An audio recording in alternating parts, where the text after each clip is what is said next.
Good evening.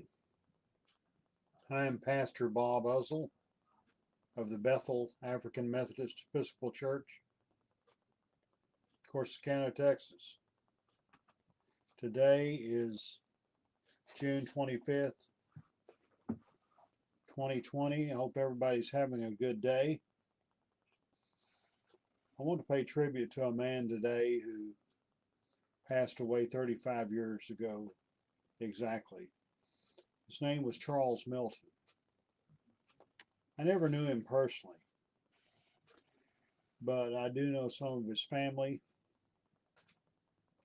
and I have very vivid memories of his funeral service.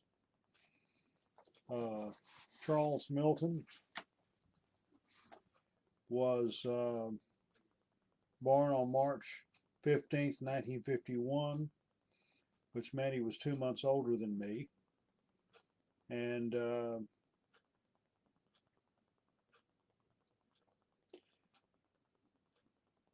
he worked as a laborer for much of his life. He went to the 7th grade in school. He also worked as a cook. And he was from Fort Worth in Tarrant County. And on June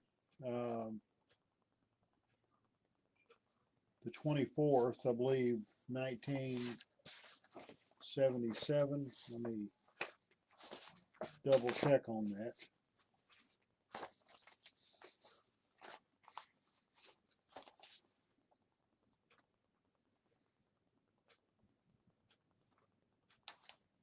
Yes.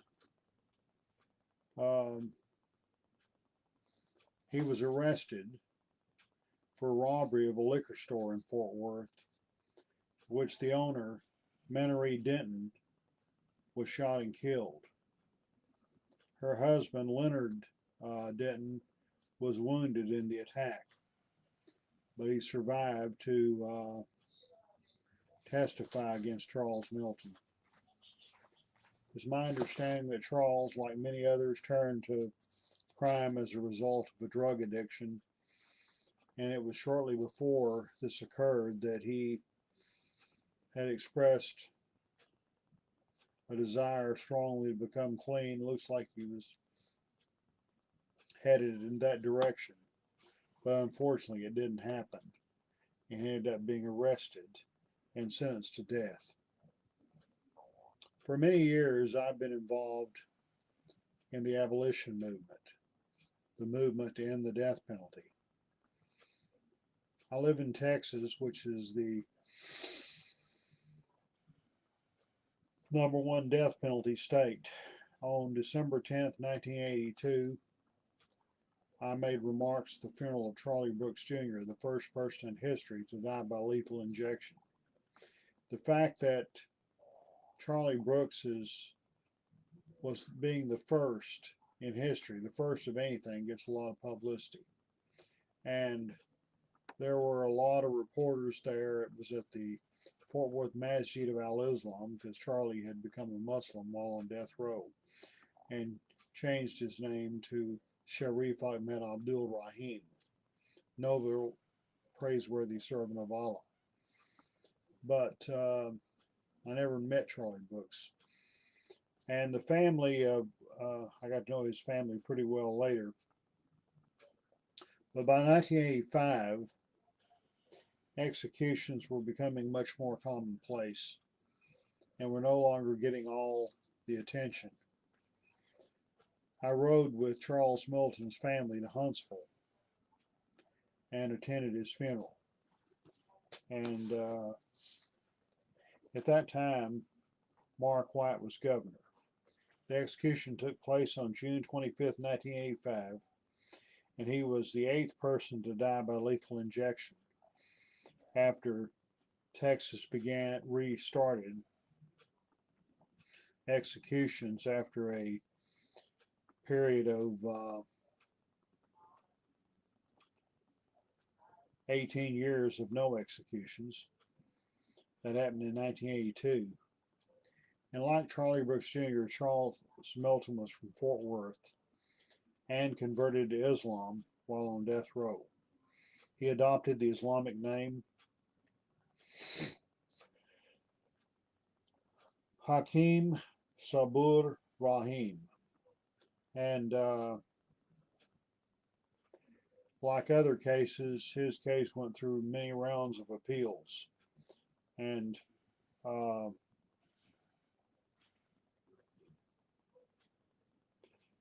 he was finally put to death. At that time, executions took place right after midnight. One of the witnesses to his execution was his brother-in-law, the Reverend Joseph Smith of Fort Worth, who, when Charles asked him for something to take with him, he quoted him the 23rd Psalm. Yea, though I walk through the valley of the shadow of death, I shall fear no evil, for thou art with me. And on June 27, 1985, his funeral was held in Huntsville, and that's where the burial was conducted. It was much simpler than Charlie Brooks's funeral. And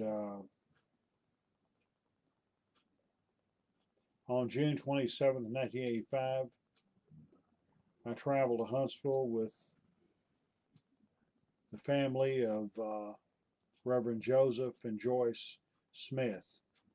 Joyce was the sister of Charles Milton. And an Islamic service was done there. And afterward, I had dinner with some relatives of Charles Milton in a local restaurant. And it's interesting that I saw a black man come in wearing a scimitar and crescent on his lapel, emblem of the Shriners, the nobles of the Mystic Shrine. I happened to be wearing a similar lapel pin at the time as a member of Zakat Shrine Temple in Dallas, to which I still belong. I introduced myself to him and learned that he was Seymour Pullum Sr., a Prince Hall Shriner from DeQuincy, Louisiana, who's returning from the National NAACP convention in Dallas. He told me that he stayed that week at the home of his sister in Fort Worth, that his sister had worked for U.S. District Judge Eldon Mahon, who had refused to issue a stay of execution for Charles Milton. He also reported that Texas Governor Mark White had spoken at the convention, declaring that everyone should be a member of the NAACP. Apparently, Governor White, at least at that time, saw no contradiction between putting people to death and advocating human rights.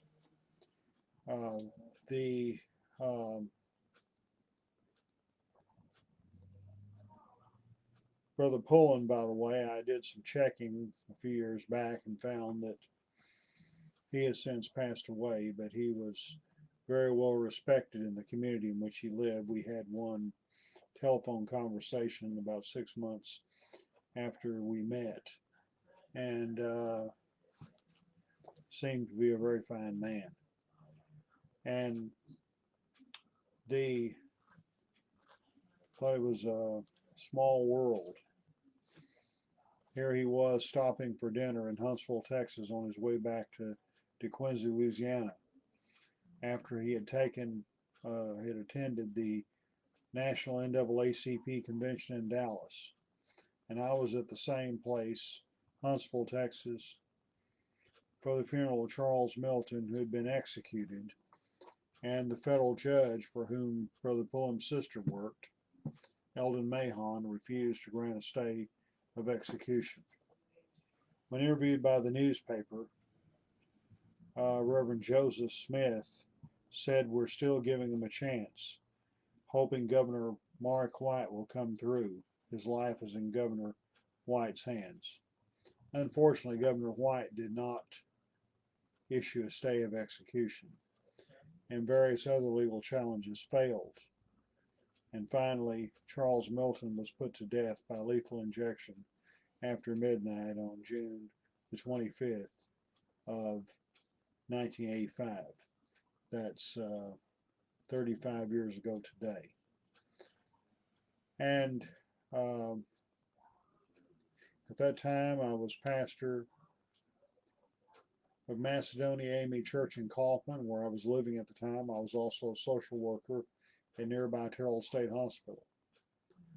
In 1999, I was appointed as pastor of Forest Hill AME Church in Fort Worth. And I tried to reconnect with a number of people I'd known previously in Fort Worth, including the family of Charlie Brooks Jr. In fact, his ex-wife Joyce Brooks visited my church on several occasions during the 3 years that I was pastor there. And I also contacted some of the family of Charles Milton. And when I did, I found out that Reverend Joseph Smith, who had churches both in Fort Worth and Bonham that he'd organized, that he had passed away in 1997. And his wife, Joyce, succeeded him as pastor of both those churches. And I was hoping to get her to come preach for me and have a joint program together, but that just did not work out. So often we have very busy schedules in our churches and not able to do everything we'd really like to do. But I was, I didn't know this man, but as an opponent of the death penalty, I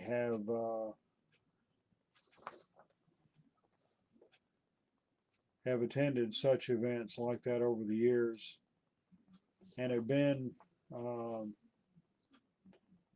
encouraged to see in recent years the abolition struggle is finally seeming to bear fruit, even though we still have a long way to go. And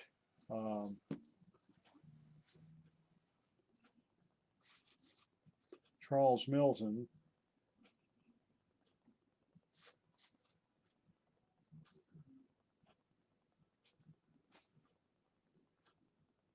his last statement, "There is no God but Allah. Unto thee I belong, unto thee I return. I want to continue to tell my brothers and sisters to be strong." He was pronounced dead 1:33 a.m. Mark White was governor at that time. I have a lot of memories of him. I did meet him on 2 occasions. I attended his inauguration on January 18th, 1983 in Austin.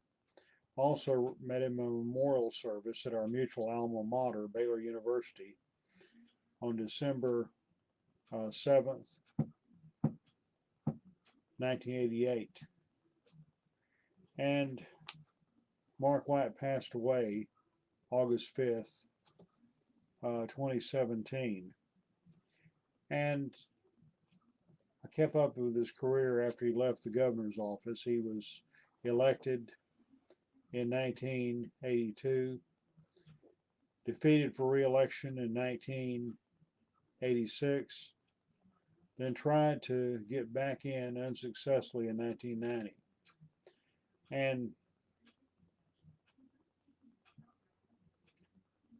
he wrote an interesting column in 2014 in which he said, in 1990, when I was campaigning to take back the Texas governor's mansion 4 years after I was unseated, I ran an ad I now regret. In it, I walked in front of blown-up photographs of 19 men who had been executed on my watch.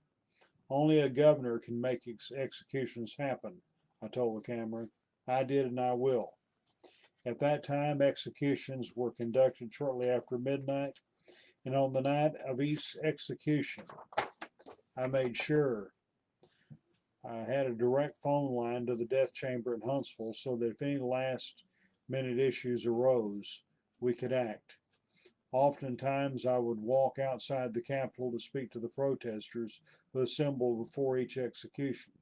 Some called me a murderer, no better than the criminal who had just died. Others wanted to know why it took so long for justice to be served. Not only I was convinced of the guilt of each man, I would tell them, but I believed our criminal justice system delivered fair sentences. ensuring that capital trials are fair, uh, and could we humanely carry out the ultimate punishment. I said that our criminal justice system delivered fair sentences, could humanely carry out the ultimate punishment. Today I'm not so sure. As I watched how the death penalty has been administered over the years, both in Texas and around the country, it's become increasingly clear to me that we just don't do a good job at any phase of the process, from ensuring that capital trials are fair to the actual handling of the executions themselves. While it's impossible to know precisely how many innocent people face capital punishment today, a recent study by the National Academy of Sciences estimated that 4.1% of the inmates sentenced to die are innocent, with more than 3,000 people on death row nationwide. Even the most conservative estimate means dozens are facing execution for crimes they did not commit. Mark White never became a full-fledged abolitionist, but I really believe he was moving in that direction. And had he lived longer, it's a possibility that he might have come full circle and changed his views on the subject. Again, there's no way to determine that. But we had our differences, but I also felt like Mark White was a fairly good governor, certainly better than what we've had since. But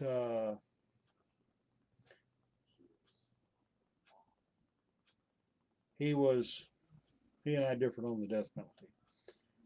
And I certainly know that the family of Charles Milton misses him.